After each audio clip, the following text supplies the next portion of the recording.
Woman, an in-depth exploration of the world of women today with Sandra Elkin.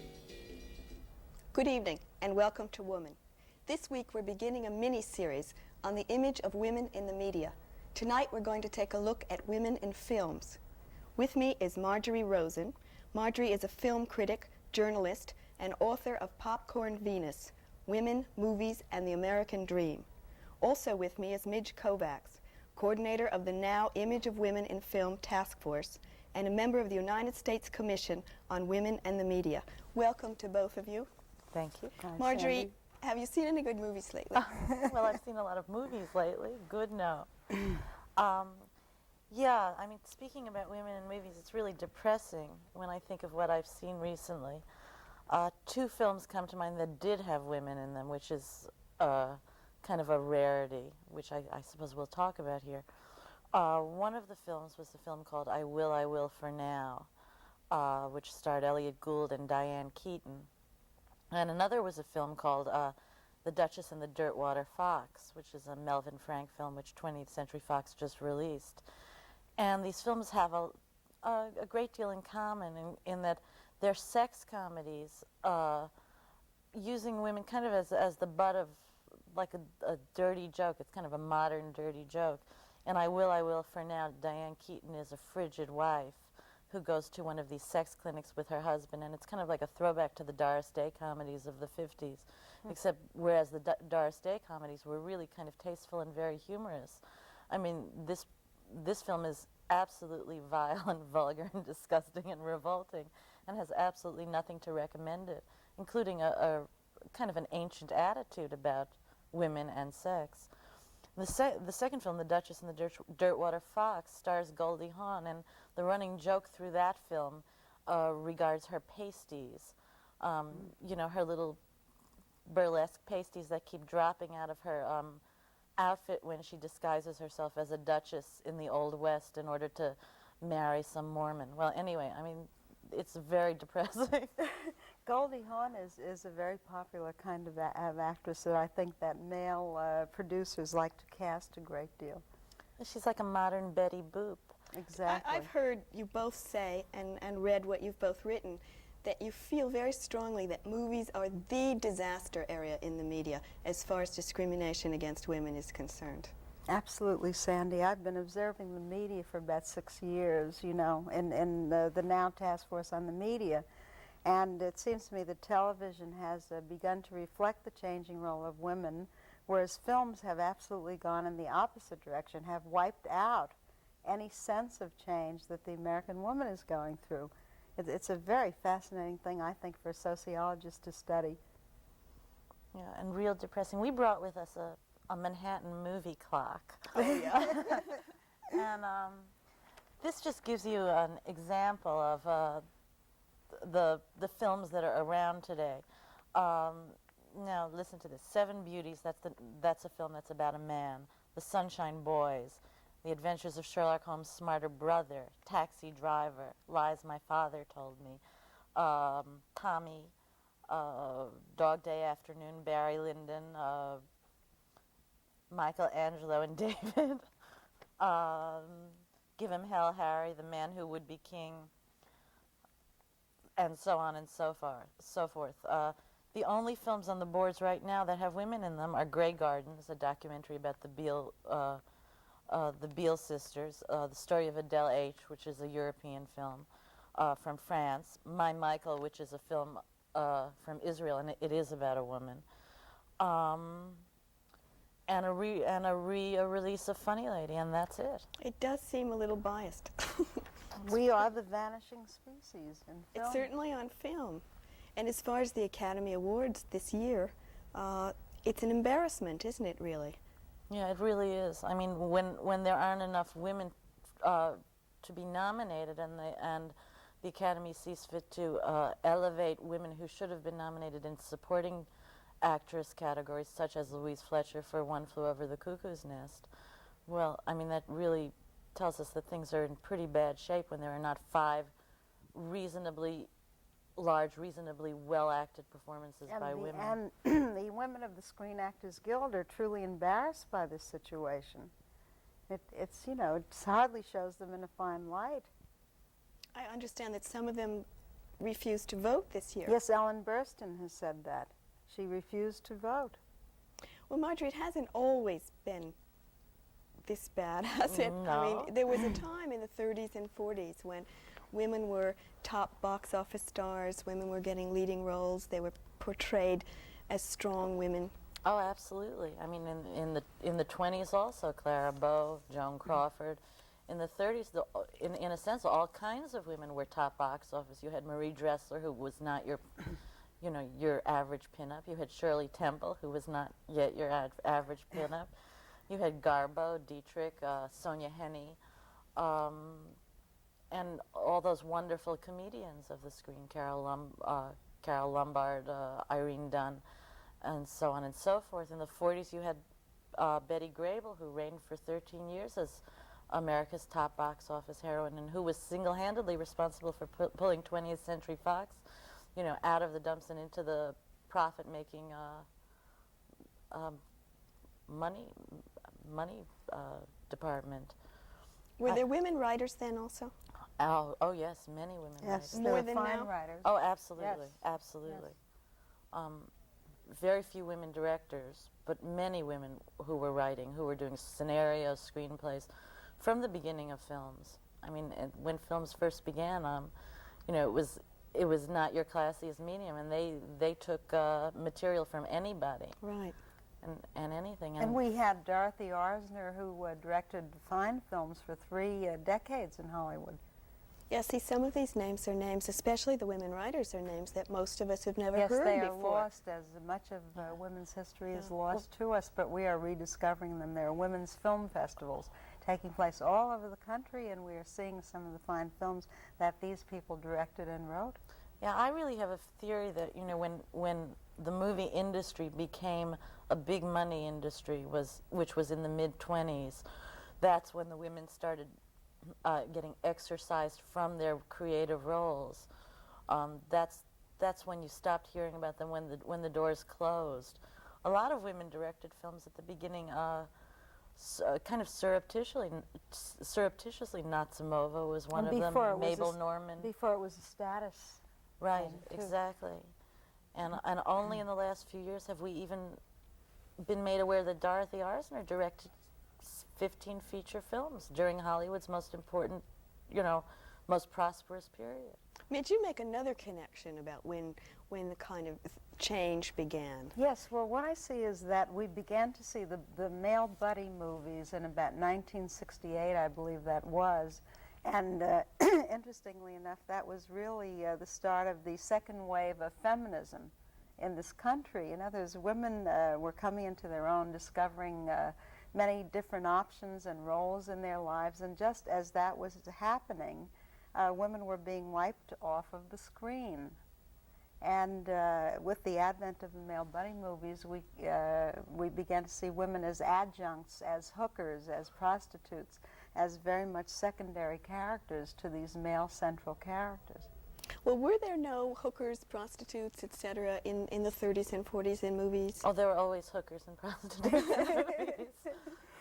Highly idealized. Sure, I mean, Marjorie, Greta Garbo played hookers and she played courtesans. Camille had been a courtesan. So Anna what is the Christie. difference then? The difference is that, you know, in 1920s, 30s, and 40s, they made 600 films a year, and women were not only hookers and prostitutes on screen. There were women who were housewives, shop girls, office workers, advertising executives, actresses, newspaper reporters. Right, front page women. You name it, they were it to some extent. I'll qualify that. Now there are no options. There are no women on screen. There are no options for them at all, which is ironic considering that women have made options for themselves in real life. Another distressing thing, Sandy, is the fact that we see women as the victims of violence. This is a very common pattern that we see in films, that they're the ones who are wiped out or raped or whatever. And also another category I feel strongly about is women on the brink of madness is a very, very popular genre in the film. Oh, absolutely, and that's a category that really drives me crazy, and especially because a lot of women who are making films today also use that as a taking off point for their films about women totally isolated and totally alienated, as if women today are not able to cope, and as if that's the only experience that we can translate to the screen, when in fact it's not. Give me some titles for the violence movies, the violence against women. Oh, Straw Dogs. Straw Dogs, Magnum Force, Dirty Harry, The Killer Elite, what are the others? Any of Peckinpah's films. Right. The most gratuitous piece of violence against a woman was in The Long Goodbye, the Robert Altman film. That's right. Do you remember that? Where No. the gangster is trying to threaten Elliot Gould with how tough he is, and he says, and he's standing there with the gangster is standing there with his girlfriend, and he says, and he breaks a Coke bottle, and shoves it into the girlfriend's face, and says to Gould, "Now I love her, and that's what I did to her. Imagine what I'm going to do to you." You know, and then the next scene, the girl is back with her face all battered up and with Band-Aids on it, but it's okay. She's back for more. Were actresses more powerful then in the 30s and 40s, do you think? Well, in a funny way, they weren't, because they were under contract and they pretty much had to do what the studios gave them to do. They did do more, however. You know, today if an actress makes 1 picture or 2 pictures a year, she's doing quite a lot. Yeah. I think that the few actresses that are stars and that are bankable, as they say in Hollywood, Liza Minnelli and Barbra Streisand and Jane Fonda, do have more options than, let's say, Bette Davis had when she was under contract to Warner Brothers. But I'm not sure that these options are being exercised in any way that's benefiting women today. No, I don't think that neither Barbra Streisand nor Liza Minnelli have really brought us any images of contemporary women of our day. We have some slides of what you call the buddy films, which you think are really the basis of this whole thing. Yes. And I'd like to show them. This first one, I guess, is The Sting. Midge, talk a little bit about The Sting and what the messages you think women got from this movie. Well, The Sting was one of the most popular of the male body movies, and there were 2 women in The Sting, one of whom I believe that her main purpose was to serve drinks to the 2 men and to be there to serve their needs, and the other woman slept with one of them and then tried to kill him. In the male buddy movies, we very often have the woman as a threat. And we have another slide here. I think this is from Scarecrow. That's right.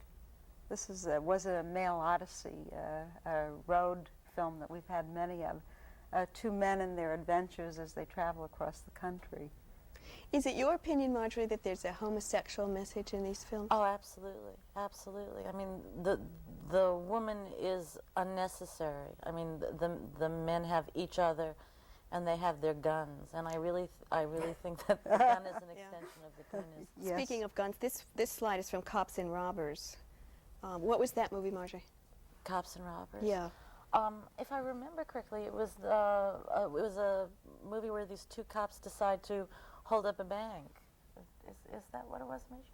And it's kind of a light comedy about these 2 And this is the most jocular little cops. recent one, I guess, California Split.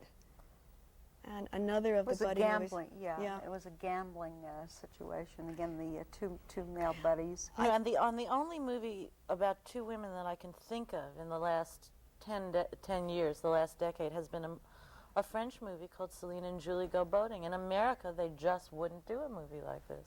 No, women are not allowed to be friends, although it's interesting that in Alice Doesn't Live Here Anymore, we did have a very touching and that very wonderful realistic scene friendship. in the restaurant. Yes. With the 2 of them, Diane the 2 Ladd and women. Ellen Yes. Burstyn. Yes, and I think we should say a word about Alice Doesn't Live Here Anymore, in that it did prove to be a profitable film, and yet we don't see the movie studios jumping on the bandwagon to repeat this sort of a film that many of us derived a great deal of pleasure Now, out of. why?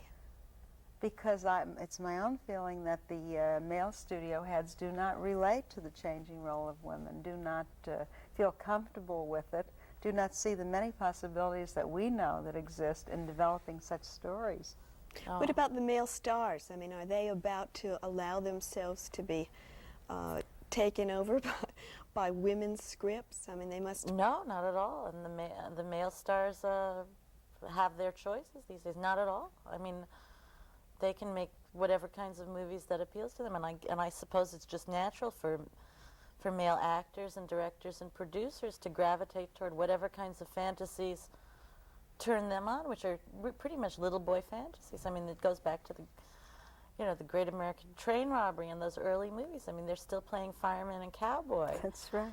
But Sandy, it is interesting to notice the change that's taking place in television, where we have, I believe it's 9 very, very popular primetime television shows which have central female characters. And these shows are very, very successful and are among the 20 top-rated shows on television today. Now, that very same American public, men and women, are watching those shows. What does that tell us? It tells me, that there's a tremendous culture lag of at least 10 or more years going on in Hollywood. Who are the people who are going to the movies? I mean, Marjorie, you have some idea of that. Are they different from the people that are watching television?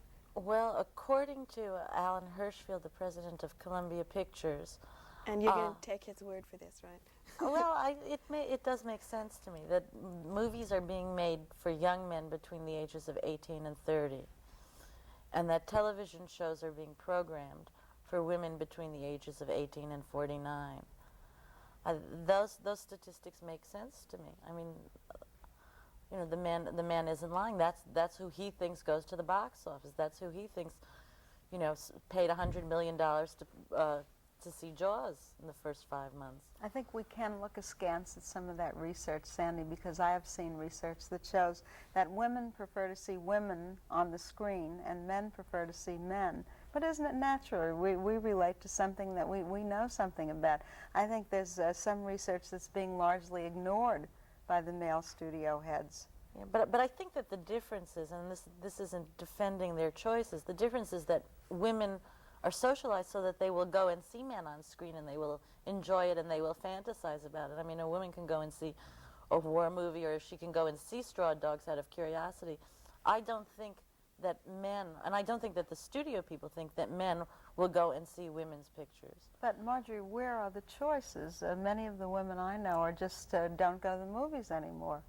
Yeah, that's true, Marjorie. It's not like men have a chance to choose between the two kinds of movies, because they really don't, because those kinds of movies aren't really being made. Well, that's true. I don't know. We got you, Marjorie, on that one. And besides which, Marjorie, men are watching Maude, are watching Rhoda. I have seen the statistics. I think that there are very many myths that Hollywood is living by.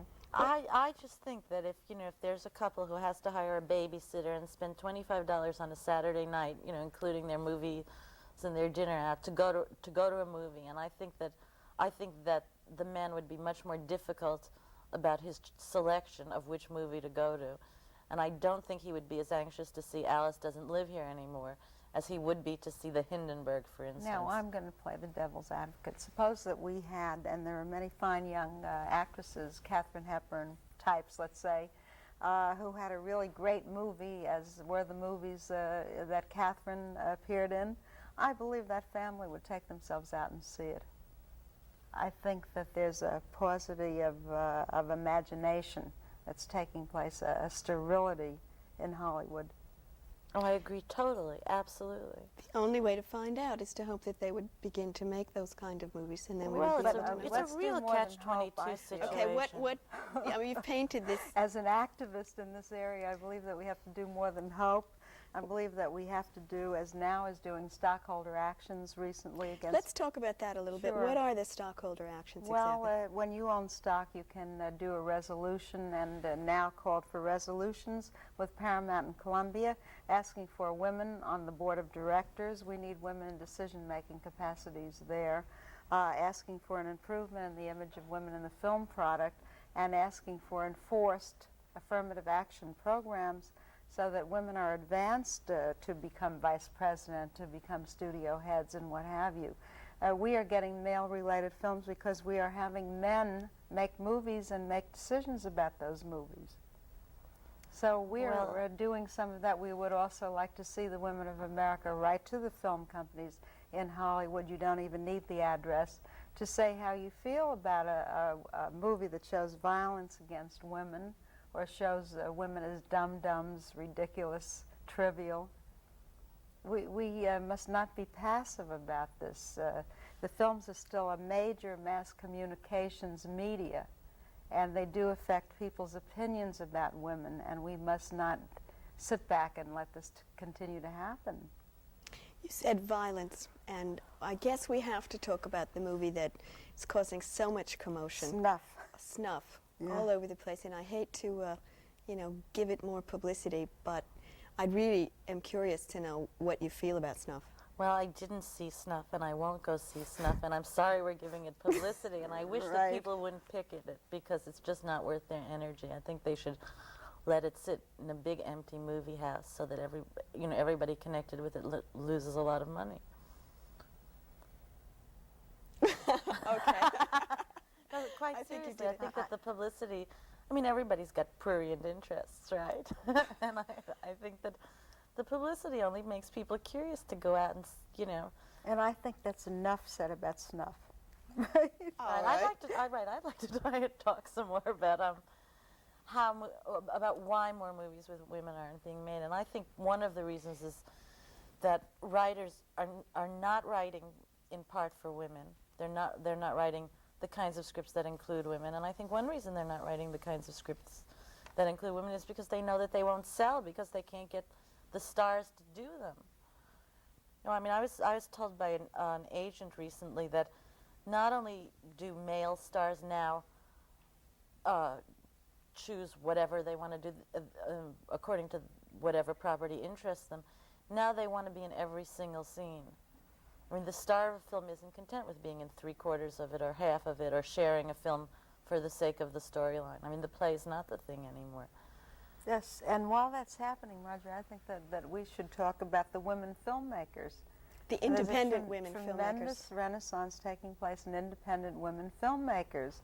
And these women, interestingly enough, are making films about women's lives. An example of this is Amelie Rothschild's Nana, Mom, and Me, about 3 generations of her own family. These films are fascinating. They get very small distribution in museums and such. Yes, they're not getting a fair shake. They the are not independent getting a women fair filmmakers. shake, but Not at Hester all. Street, hopefully, by Joan Silver, shows that we can have our films seen, and Hester Street is a very successful film. Is it a question of competence ever with the independent women filmmakers? I mean, are they making movies that are as good a quality? They're making a different type of a movie. Yes. Which gives Hollywood a perfect out. I mean, That's what I wanted you to answer to. They're making a low-budget documentary type movie, which, I mean, working in a documentary form is not working with actors. That is a totally different kind of movie. They're working with a much smaller amount of money, and they're working in terms of self-exploration, self-revelation, rather than in terms of a highly plotted feature or, a fiction film. But, I mean, when I see some of the films and I see some of the people who directed them, I figure that any of these women would be a safe bet. Yes, they would be, I believe, given an opportunity were they young men who are very, very promising. Do you have to review them ever? What do you mean, do I have to? Do you review the independent women filmmakers' Very films? often, sure. You do. And what happens when, maybe it's not quite up to par, and you like it, and you want to be supportive? I mean, what do you do? You get into a real bind. I mean, that's a very tricky situation because you do want to be supportive to your sister. So you do want to encourage them. You do want to publicize them. And yet very often I have a lot of reservations about these self-referential or autobiographical films. Very, very often you have to either compromise your own very personal feelings or try not to write about them. But the point, I think, is that they are learning their craft, and that we would like to see them given a chance in Hollywood to make films, commercial films. Right, sure. But when you're acting or you're writing as a critic, you have to write as a critic first and as a Certainly. feminist second. Right, right. Certainly. What about the actresses? I mean, you said earlier that they aren't really exercising their power. I really question whether they have any power. I think people like Barbara Streisand have a great deal of power. I think Barbara Streisand can get any project she wants going just by virtue of saying, I will appear on the set in a week and we will start shooting. And she will have $8 million behind her instantly. So that's a lot of power. I mean, that's really what it's all about, getting the money and getting the project together. Why isn't she, for instance, saying, I would like to direct my own next movie? I have no idea. She may not be interested in directing. Well, maybe she doesn't want the responsibility of failure. I mean, if a film fails, you could say, well, the director and the producer are responsible, but you can't do it if you directed it. It seems to me that it's clear that the men are exercising the power and They the are. women are not. And Sandy, it's interesting that the women actors in France are beginning to affect the properties that they appear in. In fact, many of them have shown interest in directing.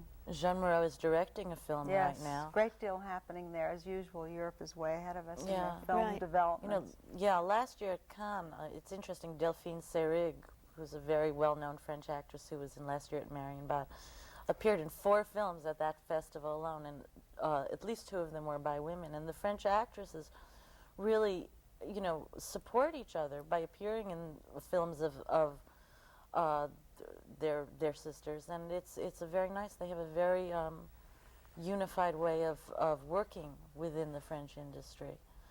Marjorie, I have gotten to the point where I stay away from the movies now more than I go, and I used to love the movies and love going to the movies.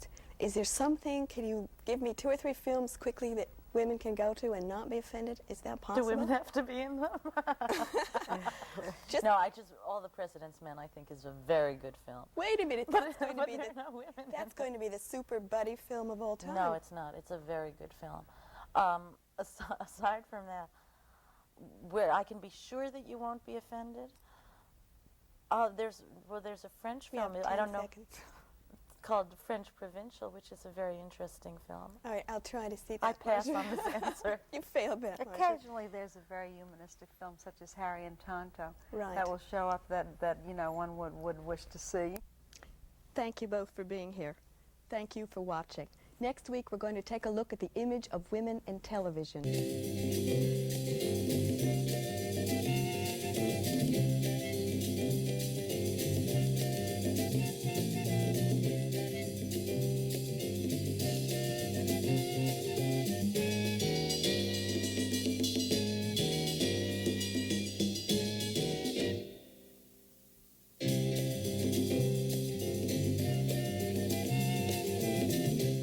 Woman was produced by WNED-TV, which is solely responsible for its content, and was funded by public television stations, the Ford Foundation, and the Corporation for Public Broadcasting.